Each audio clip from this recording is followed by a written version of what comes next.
Welcome back to Weekend Sunrise, 20 past 8 now. And if you're like one of our next guests, you'll say you predicted this segment was coming.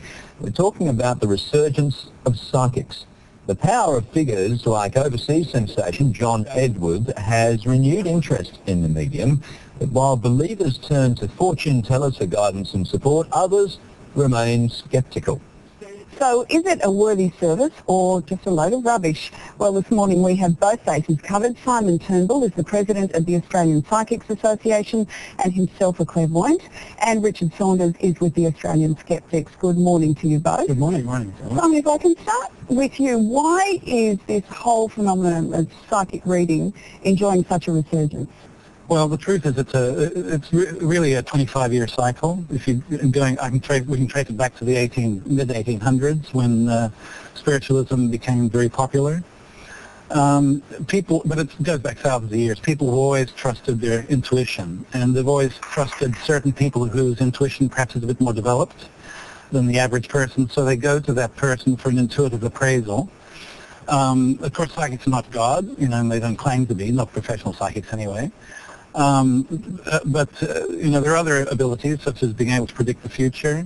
And we have a lot of testimonials. We brought some along just to show you that we get our members to actually write down what came true the previous time they went to a psychic. But these are people who already believe. No, these are people who have paid good money for a reading. Oh, right. And money talks and the rest walks, as you know.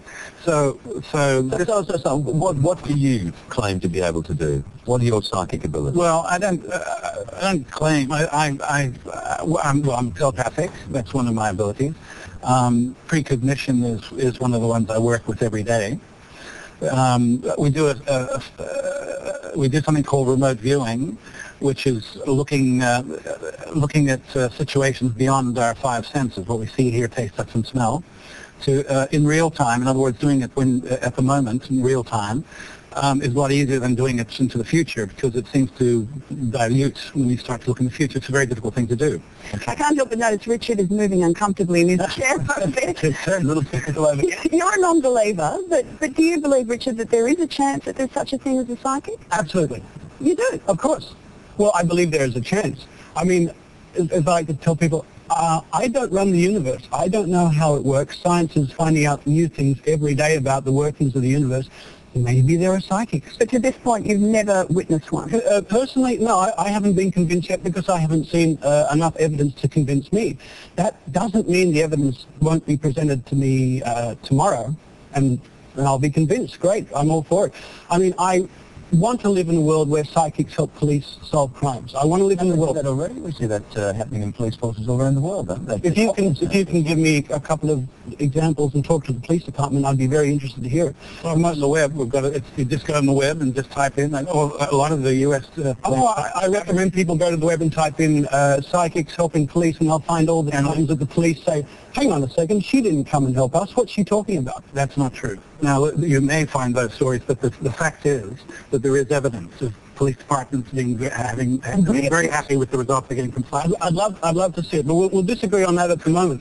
But where Simon and I agree totally is that we both know, unfortunately, there are shonks in the psychic industry.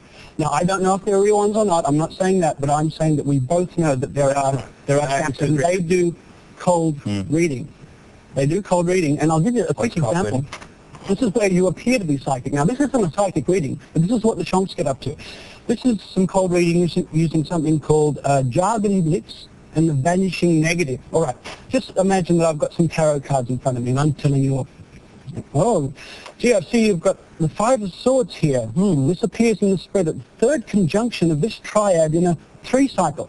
Jargon blitz. I'm just using all the flowery words. That's fine, but when you look at somebody like John Edward, who has that very, very successful show, he's toured Australia a couple of times, he doesn't speak like that. He speaks real languages, and you do see people who really do feel like their lives have been changed. John Edwards has a television show which has a disclaimer at the end saying this show is for entertainment purposes. Well, that's right. But we do that here in Australia. But Simon, he's using people's grief for entertainment. No, he's not. That's your twist on it. No, He does claim to be able to talk to people's dead relatives. He does. It's not only claims, he does it. It's overstepping the mark a little. No, why should it be? If you prefer not to believe that that's true, maybe it's over the mark for you. But do you There are not... a lot of people who are getting value from those sessions because they're getting evidence about their relatives who are dead. No, They're not getting evidence. They're not getting Getting value out of it, they believe it, whether it's true or not. They're getting some sort of emotional support. that's from it. true. But if Therefore, I buy a Rolex watch and I paid $2,000 for it and I'm sold a fake, I got ripped off.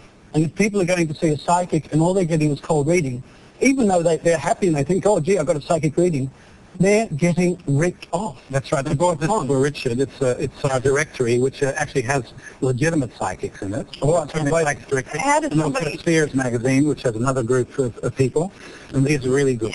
You've got your plug there. I bought a logo back for you, Simon. Thank you.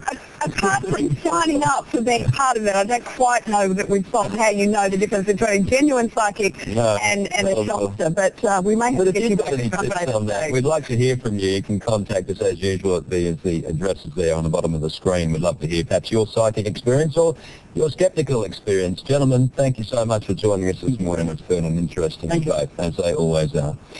Ahead this morning, our exclusive with Jessica Simpson and the power of music to calm a lost mind. But next, your chance to win some free petrol. And Mark Riley's in on the bitter tongue of Mark Layton.